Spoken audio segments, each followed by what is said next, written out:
क्या कभी अखबार में किसी की खुदकुशी की खबर पढ़ के आपको तकलीफ़ होती है? क्या आपने कभी रुक के 2 मिनट सोचा है कि ऐसी क्या स्थिति होती होगी? ऐसा कौन-सा कंडीशन बन जाता होगा कि कोई पढ़ने वाला 14 साल का, 16 साल का बच्चा कोटा में सुसाइड कर लेता है, तो कोई 25 साल का, 30 साल का यूपीएससी के लिए या सिविल सर्विसेज़ के लिए तैयारी करने वाला स्टूडेंट, लड़का या लड़की, दिल्ली में, मुखर्जी नगर में, पटना में, रांची में सुसाइड कर लेता है।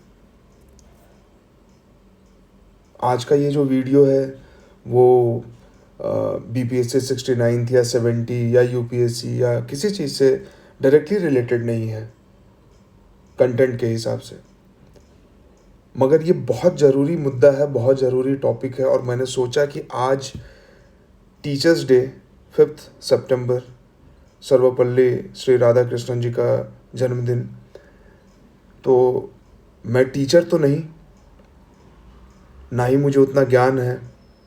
जो भी है उसे आप लोग के साथ शेयर करने की कोशिश करता हूँ यूट्यूब पे। तो मेरा मानना है कि ये ज़िम्मेदारी है हर उस व्यक्ति की, हर उस आदमी की जो इस सफ़र से गुज़रा है, जो इस एक्सपीरियंस को जिसने बहुत करीब से अपने पर्सनल लाइफ में जिया है। पढ़ना, सपने देखना और सपनों से परेशान होना और फिर सपनों का टूट जाना, बिखर जाना, बर्बाद हो जाना। तो आज का वीडियो इसी पे है।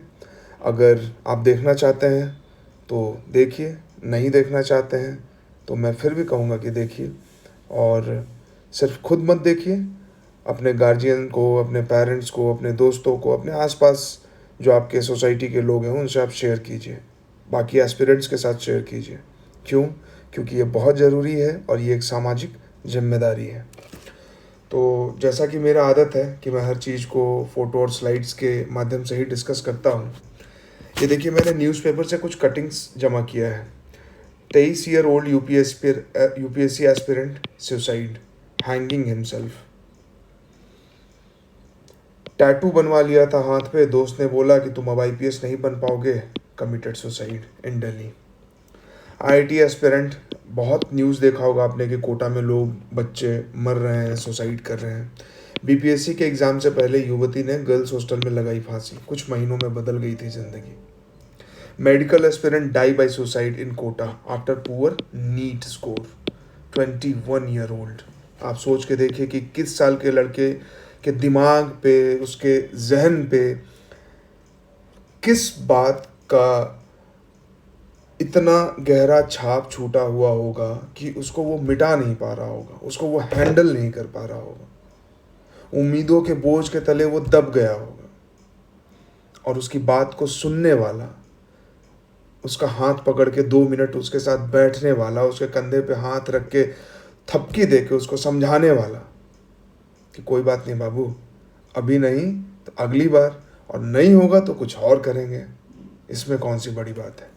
बीपीएससी की तैयारी करने पटना युवती ने की आत्महत्या।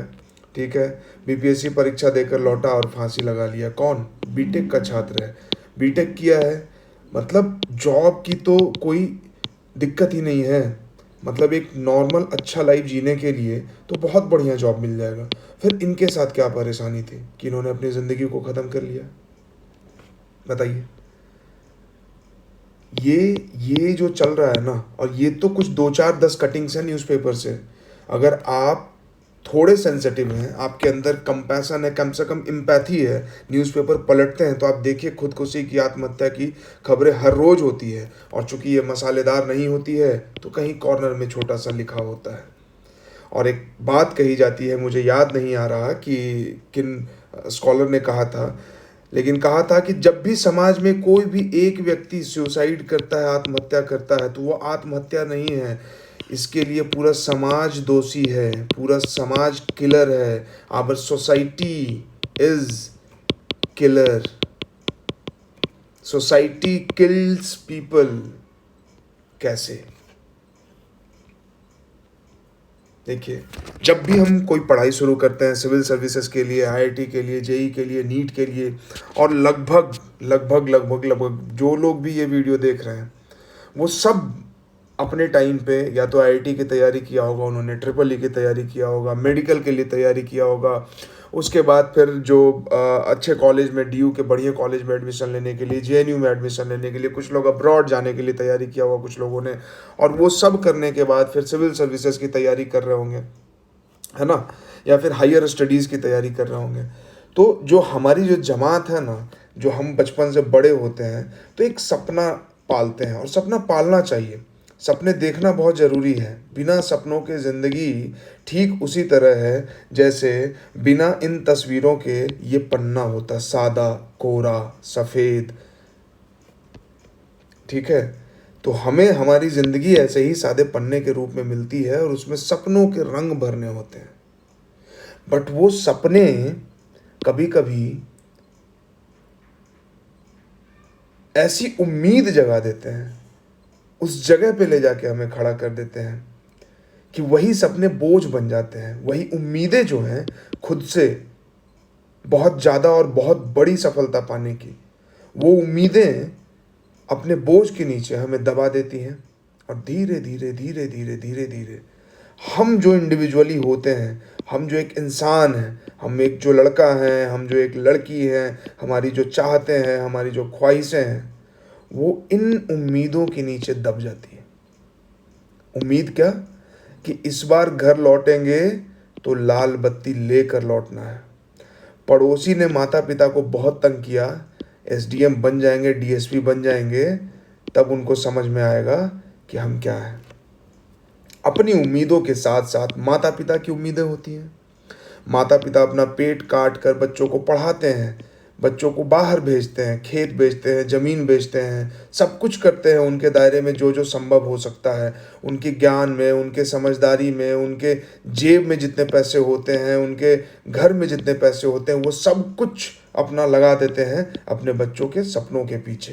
या यूँ कहें कि इनका भी कुछ सपना होता है जो अपने टाइम पे कभी पूरा नहीं हुआ होता है। उन सपनों को ये अपने बच्चों की आंखों से देखते हैं और चाहते हैं कि बच्चे उन सपनों को पूरा करें, और बच्चों के सपने जब पूरे होंगे तो उन्हीं सपनों में ये अपने सपनों को थोड़ा सा जी लेंगे। एक्सपेक्टेशन, एक्सपेक्टेशन है। और इसके बाद जो तीसरा सबसे खतरनाक चीज आता है वो है पड़ोस वाले अंकल, बगल वाली आंटी, बुआ, फूफा, मौसी, नाना, नानी, ये वो समाज, लोग, चार लोग जो हमेशा कुछ कहते हैं। कहते हैं ना, चार लोग क्या कहेंगे, चार लोग देखेगा तो क्या कहेगा, चार लोग सुनेगा तो क्या कहेगा। ये सबसे खतरनाक चार लोग, हम देखेंगे अभी इसको। ये देखिए, कोटा में दीवारों पे बच्चों ने क्या क्या लिखा हुआ है। भगवान मेरे और मेरे परिवार के ड्रीम को पूरा करे और मेरा आईआईटी में अच्छे रैंक से सिलेक्शन दिला दे, है ना। ये देखिए, ये उम्मीदें, उम्मीदें एक लेवल से ज़्यादा बढ़ गई हैं यार। पूरे देश में आईआईटी का अगर 10 लाख बच्चा एग्ज़ाम देता है और सीटें अगर 10,000 ही हैं, तो इतने ही सेलेक्ट होंगे, चाहे आप कितनी भी मेहनत कर लो, चाहे आप कितना भी पढ़ लो, चाहे आप दुनिया की किताबें पढ़ लो, चाहे आप सब कुछ कर लो, सेलेक्ट तो इतने ही बच्चे होंगे ना। तो बाकी जो 9,90,000 है, बाकी जो 9,90,000 बच्चे हैं, वो क्या है? वर्थलेस, किसी काम के नहीं, गलत। इस उम्मीद के बोझ के तले हम दब जाते हैं। ये जो प्रोसेस होता है ना, जीरो से जब हम पढ़ाई शुरू करते हैं और ये जो रास्ता ट्रैवल करते हैं, इसको हम लोग भूल जाते हैं, इसको हम लोग मिनिमाइज़ कर देते हैं, ख़त्म कर देते हैं, और सिर्फ रिज़ल्ट के बारे में सोचते हैं कि रिज़ल्ट क्या हुआ, पास या फेल, टॉप कि नो टॉप। वही देखिए यहाँ पे, उम्मीद कि आईआईटी में सिलेक्शन हो जाए, ये नहीं कि हाँ मेरा कंसंट्रेशन अच्छा हो जाए, मेरा फोकस अच्छा हो जाए, मैं पढ़ना चाहता हूँ, बहुत मेहनत करना चाहता हूँ, मुझे शक्ति दीजिए कि मैं मेहनत कर सकूँ। मैं इस बच्चे को गलत नहीं ठहरा रहा, मैं बस बता रहा हूँ कि इस तरह की उम्मीदें धीरे धीरे बोझ बनने लगती हैं। एडवांस में चले जाएं और हमेशा पापा मम्मी के को हमेशा खुशहाल रखें। देखिए, माता पिता के सपनों को पूरा करना, माता पिता को खुश रखना, पढ़ाई और उम्मीद जब एक साथ मिक्स हो जाता है तो कभी कभी डेडली कॉकटेल बन जाता है। देख रहे हैं इन दीवारों को, बस इन्हीं बातों से भरा हुआ है पूरा, और ये सपने देखने वाले बच्चे जो उम्मीदों के बोझ से, इन उम्मीदों के बोझ से दबे हुए हैं। ऐसा लग रहा है कि किसी सुरंग से होकर गुजरते हुए जा रहे हैं। ये देखिए, ये देखिए, ये देखिए। Please God give me spark, please God give me potential, है ना, जिसकी बात अभी हम कर रहे थे। ये देखिए, ये क्या है? ये वही उम्मीद और उम्मीद का बोझ, energy to work hard in entire life. मेरे पापा की शारीरिक, मानसिक और आर्थिक पीड़ा जल्द से दूर हो जाए, आपकी अनन्य भक्त। मेरा नीट निकल जाए। और ये सोशल प्रेशर, समाज। अगर आप न्यूज़पेपर खोल के पढ़ें, आप गूगल पे जाइए और सर्च कीजिए, students are constantly pushed into a corner with the cut throat competition and pressure put on them by their parent to build a bright future and lead a successful life. Cut throat competition, cut throat, गला काट competition. अब bright future बनाना है, कौन decide करेगा bright future क्या होता है? IAS ही bright होता है, आईपीएस ही ब्राइट होता है। आईआईटी में जिसने टॉप किया वही ब्राइट होता है।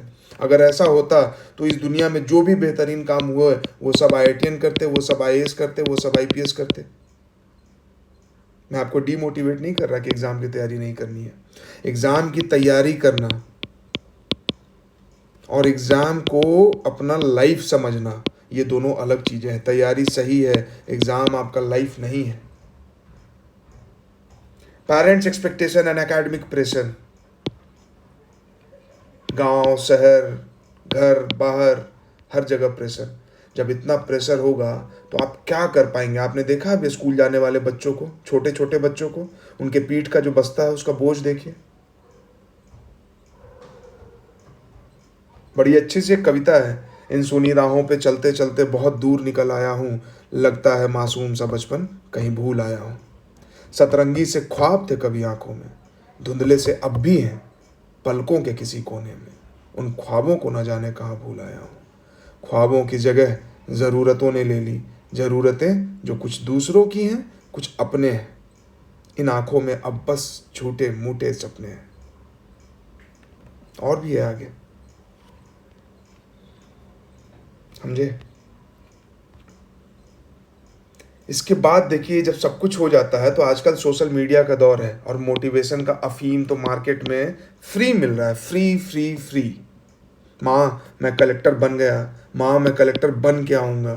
कहानी एक आईएएस परीक्षा की, तुम नाचो पार्टियों में मैं पूरा जिला नचाऊंगा। यूपीएससी मोटिवेशन, मुझे बनना है यूपीएससी टॉपर, मैं आईएएस बनूंगा। आईएएस मोटिवेशन के ऊपर अब तक का सबसे खतरनाक वीडियो, आईएएस बनने के लिए नर्क भोगना पड़ेगा। लाल बत्ती, ये लाल बत्ती, ये लाल बत्ती। टीचर्स, किसी का नाम नहीं लेना है और नाम लेने में किसी से डर नहीं है। मोटिवेशन की फैक्ट्री। आप देखिए, टीचर्स पे बाद में आते हैं, पहले आप ये देख लीजिए, ठीक है, कि आपने पद्मावत मूवी बहुत फेमस था, रणवीर सिंह जिसमें जिसमें रणवीर सिंह ने एक्टिंग की थी। आप उस मूवी का ये सीन याद कीजिए, जाके देखिएगा।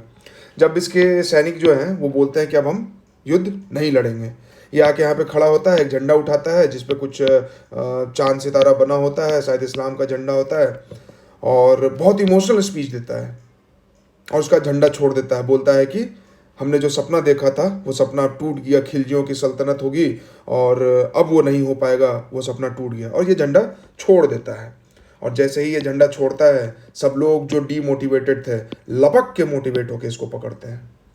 और तब ये रणवीर सिंह जो लीडर है इनका, अलाउद्दीन खिलजी, अभी रो रहा था, पलटता है, अपने सिपह सलार को देखता है और उसको आंख मारता है और बोलता है देखा कैसे मोटिवेट कर दिया। उसका ले जाएगा सबको जंग पे, लड़ेगा, ये भी मरेंगे और ये जिनसे लड़ेंगे उसको भी मारेंगे और खून खराबा चलेगा। आप कॉन्स्टेंटिनोपल के बारे में आपने सुना होगा। 1453 में कॉन्स्टेंटिनोपल पे किसका कब्जा हो गया था? ऑटोमन्स का, टर्क्स का कब्जा हो गया था, तुर्किस का, है ना, जो आज का इस्तांबुल है। और इसके बाद ही इतिहास बदला। 1453 में जो ये सबसे बड़ी घटना हुई 1453 में, कॉन्स्टेंटिनोपल, इसके बाद इतिहास बदला। यूरोप को एशिया आने के लिए रास्ता बंद हो गया, तभी वास्को डी गामा, कोलंबस सब निकल के रास्ता ढूंढ रहे थे। ये वही है महमद जिसने कॉन्स्टेंटिनोपल को जीता था। क्या कहा इसने? द प्रॉफिट मोहम्मद, खुदा का नाम लिया, said verily you shall conquer Constantinople, what a wonderful leader will that leader be and what a wonderful army will that army be। Ahmad खुदा के नाम पे मोटिवेट कर दिया। मोटिवेट हुए, जब आप जाके पढ़ोगे इतिहास में तो पता चलेगा कि 50,000 लोग मारे गए बहुत बुरी तरीके से, तलवारों से, भालों से, बच्चों, औरतों, बूढ़ों, सबको मारा गया। इनका अपना स्वार्थ था, राजा बनना था, दुनिया का महान लीडर बनना था, दूसरा सिकंदर बनना था, दूसरा सीजर बनना था, और उसके लिए लोगों को मोटिवेट किया, यूज किया उनको, और खुद राजा बने।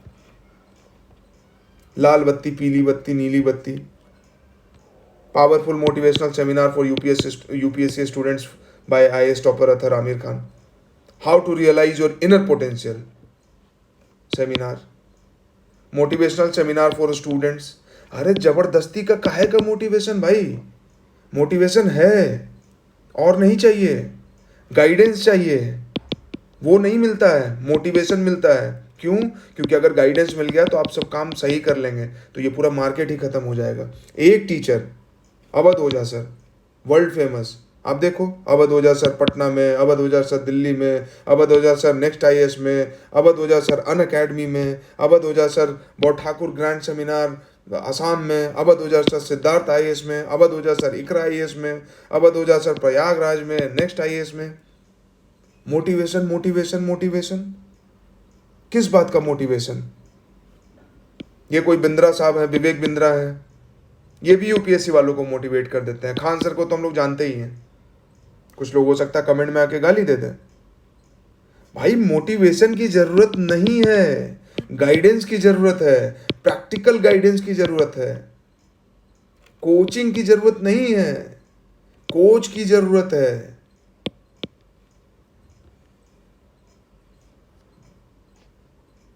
Gate ready to clear the examination after this video. ये वीडियो देख लो, उसका एग्जाम निकल जाएगा, 15 दिन में निकल जाएगा, 30 दिन में निकल जाएगा, 6 महीने में निकल जाएगा। 6 महीने एनसीईआरटी पढ़ने में निकल जाता है, एग्जाम नहीं निकलता। और जिनका 6 महीने में और पहले अटेम्प्ट में होता है ना, वो पहले 3-4 साल उनका बहुत बढ़िया तगड़ा बैकग्राउंड होता है। वो अपना 10th तक का बहुत अच्छा पढ़ाई किया होता है, उन्होंने 12th तक का बहुत अच्छा किया होता है, स्कूलिंग बहुत अच्छी होती है, और तब जाके 2 अटेम्प्ट 1 अटेम्प्ट में निकल जाता है, वो भी किसी किसी का। तो ये जो मोटिवेशन का अफीम है ना, ये जो हमने सपने देखे थे, माता पिता की उम्मीदें थी, उन उम्मीदों के साथ इस मोटिवेशन के अफीम को मिलाया जाता है और एक कॉकटेल तैयार किया जाता है, और उससे हम आ जाते हैं नशा में, नशे में रहते हैं। और इसके बाद पूरा खेल शुरू होता है कोचिंग का। 3,000 crore private UPSC coaching centres are part of an estimated 3,000 crore industry in India, and many of the tutors are insanely popular among aspirants and have even become YouTube influencer. Tutors are becoming YouTube influencers. कोई गमछा बांध के पढ़ा रहा है, कोई पट्टा बांध के पढ़ा रहा है, कोई नंगा होके पढ़ा रहा है। Coaching institutions have become coaching shops. These were meant to be teaching institutions, but they have transformed themselves into cheating institutions. They are not teaching, they are cheating. Mark my words. Khan sir, Oja sir, study IQ to next IAS, and aggressive UPSC coaching market war is on. Coaching market का war चल रहा है boss. कहाँ हैं आप? आपको पढ़ाने के लिए नहीं चल रहा है, कोचिंग के मार्केट का वॉर चल रहा है। This is market, demand and supply. Demand नहीं है तो डिमांड क्रिएट कर दो, मोटिवेट कर दो, लोगों को एहसास दिलाओ। लोगों के पास अगर एक गाड़ी है तो उनको एहसास दिलाओ कि एक गाड़ी से कुछ नहीं होगा, 2 गाड़ी खरीदो, 3 गाड़ी खरीदो, इतना ऐड दिखाओ। तो वैसे ही कोचिंग में है। और निकलना तो सिर्फ 10,000 बच्चों का है, 1,000 बच्चों का है। यूपीएससी में 900 सीट है तो 900 बच्चे ही होंगे ना। 5 लाख बच्चे चाहे कितनी भी पढ़ाई कर लें, सिलेक्शन तो 900 बच्चों का होना है, तो ये 900 के बाद जो बाकी बचे वो सेल्फ गिल्ट में जाएंगे कि भाई अब तो हम कुछ कर नहीं सकते हैं। और टीचर तो स्टेज पे खड़े होकर क्या बोलते हैं कि तुम ऐसे पढ़ना चाहिए, वैसे पढ़ना चाहिए, तुम पढ़ते नहीं हो। अगर ये सोशल मीडिया नहीं होता आज ना, तो ये जो कोचिंग इंस्टीट्यूशंस हैं, इनका जो मोनोपोली था वो आज भी होता, और बहुत गंदे, बहुत खराब चेहरे के साथ होता। वो तो थैंक्स टू इंटरनेट रेवोल्यूशन, और जिसके वजह से यूट्यूब पे इतने प्रकार के वीडियोस हैं। अगर आप इसी चैनल के वीडियो पे जाके देखें, हालांकि मैंने सोचा नहीं था कि आज, अच्छा ये लोगो भी रह गया है पेज में, इसको भी नहीं रखना था, खैर अब है। तो अपने चैनल पे जो वो 7 सवाल 1 चैप्टर से आए वीडियो, आप जाके देखिए ना, बीपीएससी के लिए कहाँ क्वेश्चंस का ऐसा एनालिसिस किया गया है। क्यों नहीं करते हैं? बहुत आसान है, लेकिन करते क्यों नहीं है? क्योंकि करेंगे ना तो ये जो मधुमक्खी के छत्तों जैसा कोचिंग बना हुआ है ना, ये नहीं बनेगा। जो आलीशान बिल्डिंग्स बनते हैं ना दिल्ली में, आपने कोचिंग का अगर देखा होगा, गए होंगे तो, वो नहीं बनते। जो टीचर लैंड रोवर में घूमते हैं ना, शायद वो नहीं घूम पाते, उतनी आसानी से नहीं घूम पाते। So these coaching institutions have become coaching shops. They are not teaching, they are cheating. 3,000 crore की बात है, 1, 2, 10, 5 करोड़ की नहीं, 3,000 करोड़ की। टेस्ट सीरीज निकाल दो, टेस्ट सीरीज लेगा बच्चा, क्वालिटी ऑफ क्वेश्चन कोई चेक नहीं करने जा रहा है। आप ही बताइए ना। चलिए अब आपसे एक सवाल पूछते हैं। 68 बीपीएससी हुआ था, उसके लिए आपने किसी ने क्लास लिया होगा, किसी ने पूरा फुल टाइम कोचिंग किया होगा, किसी ने टेस्ट लिया होगा। अब आप पलट के देख रहे हैं कि 68 में क्या क्वेश्चन आया था, और ये टेस्ट सीरीज कितना कारगर था, ये क्लास कितना कारगर था। आप में से बहुत कम बच्चे ये देख रहे होंगे, बहुत सारे बच्चे रिपीट करके उसी टीचर के पास जा रहे होंगे। हो सकता है वो टीचर बहुत अच्छा पढ़ाते होंगे, हो सकता है वो टीचर खराब पढ़ाते होंगे, लेकिन हमें ये सोचने समझने की शक्ति हमें आने ही नहीं दी जाती है। सारा ब्लेम हम पे डाल दिया जाता है कि हमने ही गलत तरीके से पढ़ा था। आप साइंस के लिए लूसेंट रटने के लिए बोलते हो, बच्चे को नहीं याद हो पाता है। आपने क्यों नहीं बोला कि एनसीईआरटी पढ़ो, मस्ट है, इसको पढ़े बिना नहीं होगा? ये कौन बोलेगा? ये टीचर ही तो बोलेगा ना। पीवाईक्यू देखना बहुत जरूरी है, सिलेबस देखना बहुत जरूरी है, ये कौन बोलेगा? कोचिंग ही तो बताएगा ना। लेकिन कोचिंग अगर बता देगा तो ये 3,000 करोड़ का मार्केट कहाँ से डेवलप होगा? पूरे देश में 24,000 करोड़ का मार्केट है कोचिंग का। यूपीएससी का 3,000 करोड़ का मार्केट है, एस्टिमेटेड है ये। आप इसको डबल कर लीजिए, क्योंकि ये अकाउंटेड मनी नहीं है।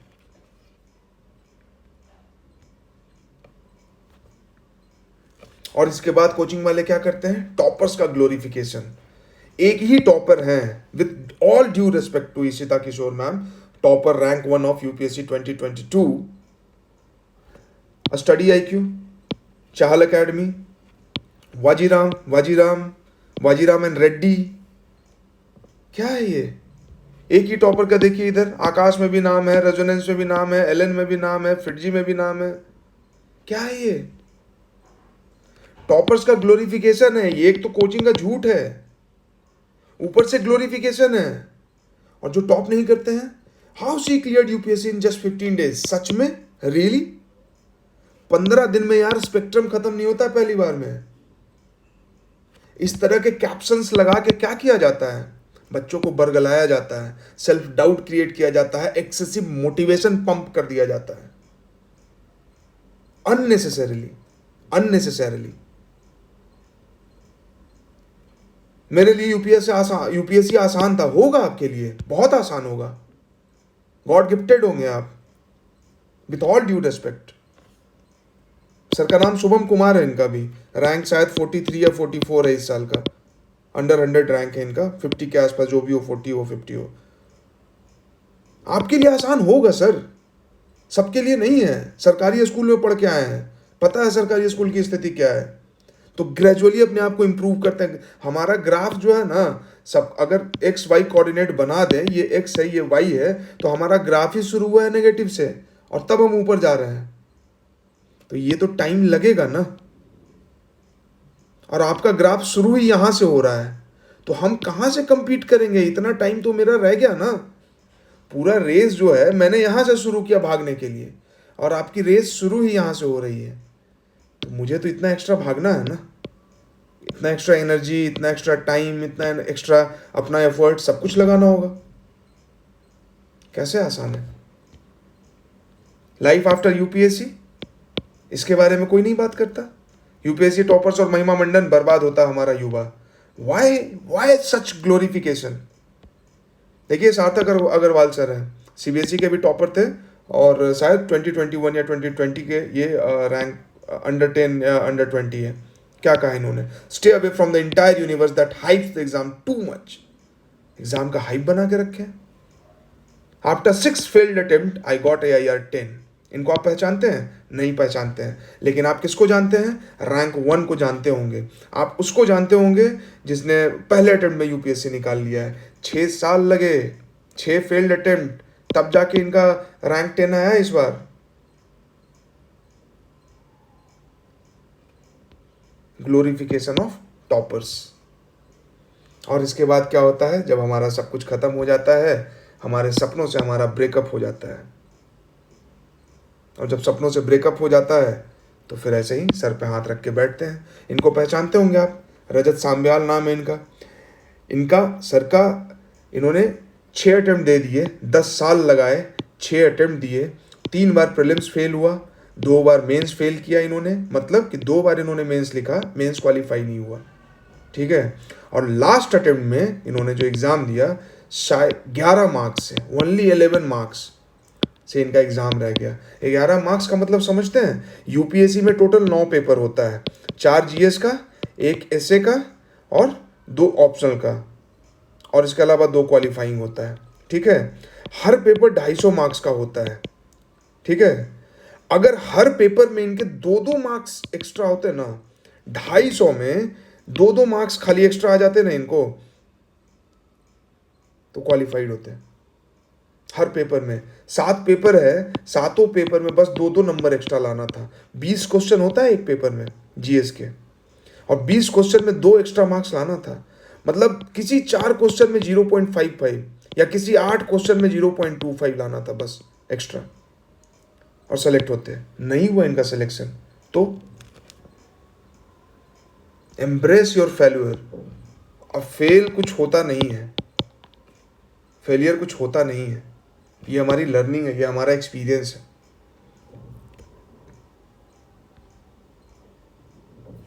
कह देते हैं कि भाई आईएएस नहीं निकलेगा, एसडीएम नहीं बनेंगे, डीएसपी नहीं बनेंगे, आईपीएस नहीं बनेंगे, लाइफ खत्म है। कहाँ खत्म है? IPS IAS end of life नहीं है भाई। आईएएस में जाने के बाद बहुत कचड़ा है। देखिए पूजा सिंघल जी हैं, झारखंड कैडर की आईएएस हैं, अभी सुना होगा आपने। इनको गिरफ्तार किया गया, पल्स हॉस्पिटल है इनका रांची में। ये नितेश ठाकुर जी है, 200 करोड़ इतना उतना करप्शन चार्जेस, जेल में। जोशी कपल्स, अरविंद जोशी, टीनू जोशी जेल में। एमबीए भी टुगेदर साथ में किया था। आईएएस कपल है, 1971 बैच के, जेल में। अशोक खेमका, ये तो वर्ल्ड फेमस है, इनको सब जानते हैं। 60 बार ट्रांसफर हो चुका है, 55 बार इनका। इतना आसान है क्या जॉब? जाने के बाद एकदम रोजी लाइफ है क्या? बहुत मज़ा आता है क्या सर? शादी होती है, देखिए वीकेंड मैरिज बोला जाता है कि सिर्फ संडे संडे मिलते हैं। ईगो बैटल्स होता है, एक आईएएस है एक आईपीएस है, ईगो बैटल, हम ज़्यादा बड़े सर्विस में हैं या दोनों बराबर भी है तो भी ईगो बैटल। ये नहीं कह रहा कि सबके साथ ये होता है, ये प्रॉब्लम्स है आईएएस आईपीएस बनने के बाद भी। तो जो हम सोचते हैं ना कि आईएएस आईपीएस बनने के बाद जीवन में कोई दिक्कत ही नहीं है, ऐसा नहीं है। इनको आप पहचानते नहीं होंगे, अनिल विज नाम है इनका, ये हरियाणा के हेल्थ मिनिस्टर थे। ये संगीता कालिया है, नेट पे सर्च कर लीजिएगा, आईपीएस हैं, शायद 2012-13 के आसपास के बैच की होंगी। एक प्रोग्राम में, एक मीटिंग में दोनों साथ में बैठे थे, दोनों में बहस हो गया। इन्होंने डांट के बोला कि आप निकलिए बाहर। मैडम बहुत बहादुर थी, बहुत ब्रेव थी, इन्होंने बोला कि नहीं, वाई आई शुड गो, मैं ऑफिशियल ड्यूटी में हूं, मैं नहीं जाऊंगी। 2 दिन के बाद इनका ट्रांसफर हो जाता है। ये मुकेश कुमार सिंह हैं, बिहार से हैं, लेट मुकेश कुमार सिंह। इनका भी अंडर 20 रैंक आया था, और इनके भाई भी शायद इंडियन फॉरेन सर्विसेज में है। ये रिजल्ट के आने के बाद की तस्वीर है। बहुत बड़े परिवार में शादी हुई थी इनकी, पारिवारिक टेंशन की वजह से इन्होंने सुसाइड किया। आईएएस हो जाने के बाद क्या लाइफ एकदम रोजी है, बहुत अच्छा है, गुलाब का फूल बिछा हुआ है। ये डीके रवि है, इन्होंने सुसाइड किया था, बहुत दुखद है। लेकिन आप सोचिए, चैलेंजेस, विदाउट चैलेंजेस लाइफ नहीं है। और आईएएस आईपीएस आपको भगवान नहीं बना देगा, दिक्कत है, समस्याएं हैं और रहेंगी। अब हम सोचते हैं यार कि हमारा, जब तक देखिए पढ़ाई करनी है, अच्छे से पढ़ना है, मेहनत करना है, ढंग से चीज़ों को सीखना है, किस तरह से पढ़ाई की जाती है उस तरह से पढ़ाई करेंगे, है ना। लेकिन इन चक्करों में नहीं पढ़ेंगे, इन चक्करों में नहीं पढ़ेंगे। कोई और आके आके खड़ा हो जाएगा स्टेज पे, लंबा चौड़ा 10 हाथ का भाषण देगा और हम मोटिवेट हो जाएंगे, हाँ हाँ आप कल से आईएएस बनेंगे। कोचिंग में जाके पैसा देंगे, टीचर को पैसा मिलेगा, 10-10 करोड़ 20-20 करोड़ रुपया सालाना सबको मिलता है। अच्छी बात है, मिलनी चाहिए, but at the cost of what? At the cost of student ना। ये जो यहाँ पे बैठे हुए स्टूडेंट देख रहे हैं, इन्हीं के कॉस्ट पे ना, यही जाएंगे ना, इनको रोजी पिक्चर दिखा दिया जाएगा, ऐसे वैसे दिस दैट। ये जब अपना 5-7 साल बर्बाद कर लेंगे, किसको जाके पकड़ेंगे कि किसका मोटिवेशनल स्पीच हमने सुना था और इसलिए मोटिवेट हो गए थे? इसमें भी नहीं आना, सोशल प्रेशर में भी। उम्मीद कीजिए लेकिन हिसाब से, प्रैक्टिकल, और खुद से उम्मीद कीजिए। अपनी उम्मीदों को किसी और पे मत थोपिए और किसी और की उम्मीद को अपने पे मत थोपने दीजिए। और माता पिता की उम्मीद है, माता पिता है, जिम्मेदारी है, प्यार है, प्रेम है, स्नेह है। आप कुछ भी करके इस चीज को कर सकते हैं। ये सपने मत देखिए कि आईएएस बनेंगे तभी मेरे माता पिता खुश होंगे, एसडीएम बनेंगे तभी खुश होंगे। एसडीएम बनेंगे, लेकिन यार एसडीएम का सीट अगर 85 है तो 85 बच्चे बनेंगे ना। तो बिहार के जो बाकी बच्चे, उनके माता पिता वो खुश नहीं रहेंगे, उनको खुश रहने का अधिकार नहीं है। 180 सीट है आईएएस का हर साल के लिए, इतने ही बच्चे बनेंगे ना। 181वां बच्चा क्या करेगा? उसके माता पिता तो अब खुश नहीं रह सकते। इस गलत सोच, इस गलत अवधारणा को छोड़िए। सोसाइटी क्या होता है देखिए, सोसाइटी की हकीकत ये है। हमारा समाज, ये इनको पहचानते होंगे, सावित्रीबाई फूले, ज्योतिबा फूले की पत्नी, देश की पहली महिला शिक्षिका। ये देखिए, जब ये पढ़ाने जाती थी ना, ये पढ़ाने जा रही हैं, कोई पत्थर फेंक रहा है, कोई गोबर फेंक रहा है, कोई कुछ फेंक रहा है, और जानते हैं इनके बैग में क्या है? इनके बैग में एक और साड़ी है। क्यों है मालूम? क्योंकि ये जो पत्थर फेंक रहे हैं, ये जो गोबर फेंक रहे हैं ना, और ये जो गोबर इनके शरीर पे लगा है, ये जब स्कूल पहुंचेंगी तो इस साड़ी को उतारेंगी, इस साड़ी को पहनेंगी और पढ़ाई करेंगी, बच्चों को पढ़ाएंगी और खुद भी पढ़ेंगी। ये है समाज हमारा, ये है समाज हमारा। इस समाज की चिंता करते हैं, इन 4 लोग की चिंता करते हैं आप। ये 4 लोग, ये। और देखिए, इनको तो पहचानते होंगे, फोटो देख के समझ में आ गया होगा, none other than Gandhi ji, Mohandas Karamchand Gandhi. उस समय महात्मा नहीं बने थे, उस समय इनका नाम था MK गांधी। ट्रेन से जा रहे थे, पीटर मैरिट्सबर्ग साउथ अफ्रीका में, ट्रेन से फेंक दिया गया। फर्स्ट क्लास एसी में बैठे थे, उतार दिया। क्यों? You are black, you are not गोरा, सफेद नहीं हो तुम। रेसिज्म।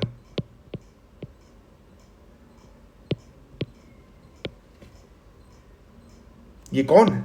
समाज ही तो है ना, ये है समाज। और इसी गांधी की पूजा की भी तस्वीरें हैं। ये है समाज हमारा। और समाज दिखाएं आपको, ये देखिए, ये है समाज हमारा। ये महेंद्र सिंह धोनी जिस रांची में जब ये मैच खेलते थे तो पूरा सड़क सुन्नाटा हो जाता था। मैं तो रांची में पला बड़ा, सुनसान हो जाता था सड़क। उसी रांची में, उसी फिरायालाल चौक पे, जहां पे कभी मिठाई बांटी जाती थी, धोनी फैन क्लब बन रहा था, उसी फिरायालाल चौक पे, उसी अल्बर्ट एक्का चौक पे इनका पुतला जलाया गया। ये है समाज। और समाज को जवाब, ये जब पुतला जल रहा था तो धोनी क्या कर रहे थे? देख रहे थे, उधर देख ही नहीं रहे थे। बोले नहीं देखना भाई, इधर अपना काम कर रहे थे। एंड दैट्स वाई आज धोनी जहां है वो है। MS धोनी पवेलियन है रांची के स्टेडियम में, लोग कूद के मैदान में घुस जाते हैं पैर छूने के लिए और व्हाट नॉट। ये देखिए विराट कोहली के साथ। और ये जब परफॉर्म नहीं कर रहे हैं तो इनकी पत्नी की तस्वीर को जलाया जा रहा है, इनकी पत्नी को बुरा भला बोला जा रहा है, अनुष्का शर्मा को बोला जा रहा है। और आज तो इन 4 लोगों की ये जो तस्वीरें जलाते हैं, इन लोगों की इनकी इनकी परवाह मत कीजिए। आप सिर्फ अपने सपने को जिंदा रखिए, सिर्फ अपने सपने को पूरा करने की कोशिश कीजिए, अपने माँ बाप का रिस्पेक्ट कीजिए, प्यार कीजिए। उम्मीदों के बोझ से अपने आप को दबाइए नहीं, उम्मीदों के बोझ से अपने आप को परेशान मत कीजिए, हंसते हंसते काम कीजिए और जीवन में कुछ ना कुछ अच्छा करेंगे। ऑप्शंस नहीं है, लोग बोलते हैं ऑप्शन नहीं है। आप इतिहास से लेके पुराने इतिहास से लेकर नए इतिहास तक आ जाइए। ये देखिए, एक बहुत इंटरेस्टिंग तस्वीर आपको दिखाना चाहते हैं। ये डायनिस है और ये अलेक्जेंडर है। ये अपने टाइम का फिलोसोफर है। सिनिसिज्म, डिटेल में जाने की जरूरत नहीं है। तो एक बार क्या हुआ, ये आप जो पाइप देख रहे हैं ना, इस पाइप में ये रहता था, यहीं पे अपना किताब वगैरह रखा कर खाता पीता यहीं पे था। कुत्ता भी इसके साथ सोता था, पागल की तरह रहता था। अलेक्जेंडर एक बार आया विश्व विजेता बनने के बाद, जब दुनिया जीत लिया था, तो आके बोलता है कि भैया तुमको क्या चाहिए मेरे से बताओ, आज हम तुमको कुछ भी दे सकते हैं, मांगो जो मांगना है। मालूम है ये डायनिस क्या बोलता है? बोलता है ब्रो, सामने से हटो, सूरज की रोशनी आने दो, मुझे सूरज की रोशनी चाहिए और तुम वो छेक के खड़े हो, तो तुम हटो सामने से। ये एटीट्यूड है लाइफ का। ऑप्शंस नहीं है। गौतम बुद्ध परेशान थे, लाइफ में क्या है, क्यों दुख है, क्यों तकलीफ है, शादी हो गया, सब कुछ हो गया, फेल हो गए यूपीएससी ना, ये बीपीएससी भी फेल हो गया ना। क्या किया इन्होंने? घर छोड़ दिया, गया, सेल्फ स्टडी किया इन्होंने, कोचिंग किया इन्होंने अलार कलाम से वैशाली में, उसके बाद रामपुत्र से, वो भी वैशाली में। नहीं समझ में आया, नदी पार करते हैं, आ जाते हैं राजगीर गया वाले एरिया में और खुद से सेल्फ स्टडी करते हैं, समझते हैं कि लाइफ क्या है, आता है समझ में इनको। ऑप्शंस है, दुख खत्म हो सकता है। महावीरा का भी वही स्टोरी, सबका आप देख लीजिए। राजा बन सकते थे, ऑप्शन छोड़ दिया। लाल बत्ती में घूम सकते थे, दोनों घूम सकते थे, दोनों राजा के बेटे थे, छोड़ दिया ऑप्शन। अब्दुल कलाम की कहानी तो आपको पता ही होगा, एपीजे अब्दुल कलाम की। एयरफोर्स में जाना चाहते थे, पायलट बनना चाहते थे, नहीं, फेल कर गए एसएसबी का इंटरव्यू। ऋषिकेश गए, इनका मन था कि सुसाइड कर लिया जाए, रुक गए। और वहां किसी ने इन्हें समझाया बहुत प्यार से, तब जाके वापस फिर ये आते हैं, काम करते हैं। और उसका तो इतिहास आप जान ही रहे हैं कि किस तरह का इतिहास इन्होंने लिखा। एयरफोर्स का पायलट बनना चाहते थे, नहीं बन पाए, और प्रेसिडेंट बनने के बाद सुखोई विमान उड़ाया इन्होंने। तो पायलट बनने का भी सपना पूरा हो गया, और उसके पहले साइंटिस्ट बने ये, न्यूक्लियर प्रोजेक्ट में इनका रोल रहा, इसरो के डेवलपमेंट में रोल रहा, राष्ट्रपति बने।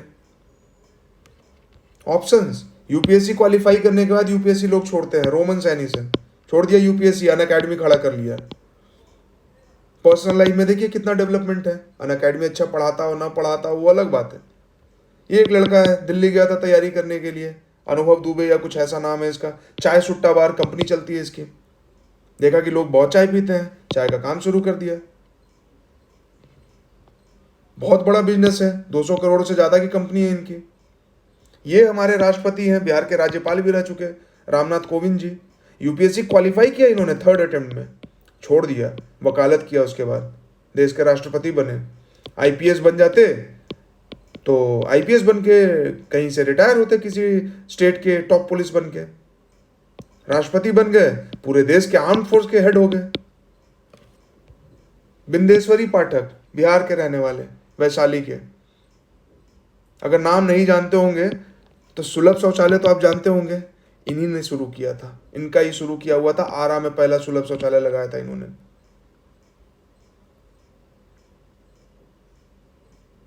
जब स्वच्छ भारत मिशन स्कीम आया ना, तो सब इनसे सजेशन ले रहे थे कि कैसे और क्या क्या किया जा सकता है इसमें। एस्पिरेंट सीरीज किसने नहीं देखा होगा, इसके राइटर कौन है देखिएगा, पता कीजिएगा, तब पता चलेगा कि यूपीएससी की तैयारी किया, नहीं हुआ। क्या बेहतरीन एपिसोड लिखा। इनको पहचानते हैं, नीलोत्पल मृणाल? नहीं जानते हैं? डार्क हॉर्स किताब पढ़ी होगी, नहीं पढ़े होंगे तो पढ़ लीजिएगा। यूपीएससी की तैयारी करते थे मुखर्जी नगर में, रांची सेंट जेवियर्स कॉलेज से पढ़ाई किया इन्होंने, नहीं हुआ यूपीएससी। किताब लिखी यूपीएससी के जर्नी पे, और साहित्य अकादमी का युवा पुरस्कार मिला इनको। और सिर्फ पुरस्कार नहीं मिला, जब ये यूपी पीसीएस का एग्जाम देने जा रहे थे तो उस साल ये सवाल भी आया था कि इस साल का साहित्य अकादमी का युवा पुरस्कार किसको मिला है, और अपने नाम पे इन्होंने टिक किया कि नीलोत्पल मृणाल। सत्या नडेला माइक्रोसॉफ्ट के हेड हैं, फेल किया प्रीलिम्स 3 बार, मणिपाल यूनिवर्सिटी से बीटेक किया था इन्होंने शायद। आज देखिए कहाँ पे हैं, क्या लीड कर रहे हैं, और इनके तो पिताजी भी शायद ब्यूरोक्रेट थे। ऑप्शंस नहीं है, ऑप्शंस नहीं है, सिर्फ आईएएस सिर्फ आईपीएस, यही दुनिया है। फेल नहीं होना है। एप्पल का मोबाइल और एप्पल का टैब और एप्पल का लैपटॉप सब रखना चाहते हैं। ये है स्टीव जॉब्स जवानी वाले, और ये है बुढ़ापे वाले जब इनको कैंसर हो गया था। एप्पल बनाया, शुरू किया, सब कुछ किया, और इनको फायर कर दिया गया, एप्पल से भगा दिया गया। फिर ये दूसरे कंपनी में काम करते हैं, फिर लौट के एप्पल में जाते हैं। क्या है न्यूज़पेपर में, और which kids fall, the fall of Steve Jobs. और इन्होंने क्या बोला फेलियर के बारे में, I didn't see it then but it turn out that getting fired from Apple was the best thing that could have ever happened to me. Best thing that could have ever happened to me. Fail नहीं होता। The heaviness of being successful was replaced by lightness of being beginner again. Less sure about everything, it freed me to enter one of the most creative period of my life. Most creative period of my life. Focus of my entire life was gone. कब? जब निकाल दिया गया था। लेकिन फिर देखिए क्या छपा, ग्रेट कम बैक, फॉल से कम बैक, और इस बीच में ये एक्सपीरियंस। सीजीआई रमन्ना तैयारी करते थे यूपीएससी का, नहीं हुआ, तब जाके फिर वकालत किया इन्होंने, जर्नलिस्ट भी रहे, चीफ जस्टिस ऑफ इंडिया बने। Arvind Subramanian chief economic adviser, और मेनी मोर। कितना यहाँ पे भरे, और वीडियो कितना लंबा हो जाएगा। ये ऑप्शंस हैं, ये हमारे पास ऑप्शंस है। लाइफ खत्म नहीं होता है। पढ़िए ना, पढ़िए, 2 साल 3 साल पढ़िए, दीजिए एग्जाम, जम के दीजिए। सही गाइडेंस में दीजिए, गलत गाइडेंस में दीजिएगा 10 साल लग जाएगा, नहीं होगा। सही गाइडेंस में दीजिए, 2-3 साल में आपको समझ में आ जाएगा कि आपके लिए ये एग्जाम बना है या नहीं बना है। दे के निकालिए, खत्म कीजिए 2 साल में एग्जाम को, 3 साल में एग्जाम को मैक्सिमम। नहीं तो मूव ऑन। इतना सारा जो इन्फॉर्मेशन जानकारी लिया ना, कहीं बिजनेस लगाइए, एंटरप्रेन्योरशिप कीजिए, इतना सारा स्कीम्स हम लोग पढ़ते हैं। कोई एक स्कीम उठा लेना है, किसी एक से सब्सिडी ले लेना है, किसी एक स्कीम का काम करना शुरू कर देना है। 5 साल मेहनत करेंगे, वहां पे 50 लोग को रोजगार देंगे, 100 लोग को रोजगार देंगे। धोनी क्या बोलते हैं, process is more important than the result. Process पे फोकस करना, रिजल्ट पे नहीं। एक्सेसिव रिजल्ट पे फोकस करेंगे, एक्सेसिव उम्मीद लगाएंगे, क्या होगा, टेंशन होगा, फ्रस्ट्रेशन होगा, एंजाइटी होगी, और तब एक्सट्रीम स्टेप उठाएंगे, सुसाइड करेंगे।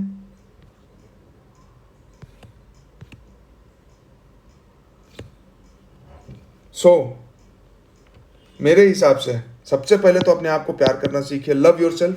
जब प्यार कर ले तो अपने आप पे भरोसा भी कीजिए कि भाई बहन, तुम जो कर रहे हो या कर रही हो, अच्छा कर रहे हो और अच्छा करोगे। उसके बाद हार्ड वर्क कीजिए और निष्काम करना।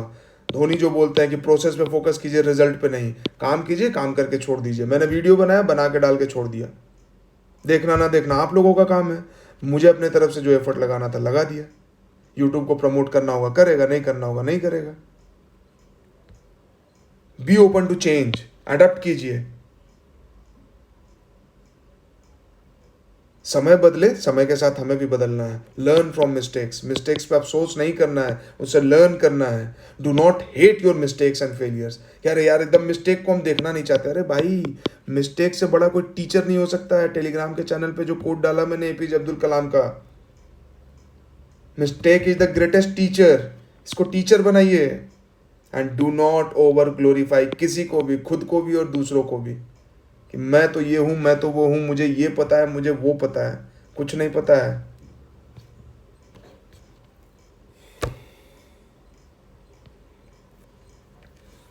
और एस्पिरेंट सीरीज अगर आपने देखा होगा तो उसमें एक कविता है, अंतिम ऊंचाई। उसके राइटर है कुंवर नारायण जी, उनकी लिखी कविता है। कितना स्पष्ट होता आगे बढ़ते जाने का मतलब, अगर 10 दिशाएं हमारे सामने होती, हमारे चारों ओर नहीं। कितना आसान होता चलते चले जाना, यदि केवल हम चलते होते, बाकी सब रुका होता।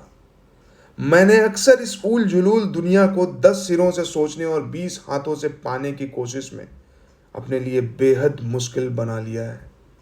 शुरू शुरू में सब यही चाहते हैं कि सब कुछ शुरू से शुरू हो, लेकिन अंत तक पहुंचते पहुंचते हिम्मत हार जाते हैं। हमें कोई दिलचस्पी नहीं रहती कि वह सब कैसे समाप्त होता है जो इतनी धूमधाम से शुरू हुआ था हमारे चाहने पर। दुर्गम वनों और ऊंचे पर्वतों को जीतते हुए जब तुम अंतिम ऊंचाई को भी जीत लोगे, तब तुम्हें लगेगा कि कोई अंतर नहीं बचा है अब तुम में और उन पत्थरों की कठोरता में जिन्हें तुमने जीता है।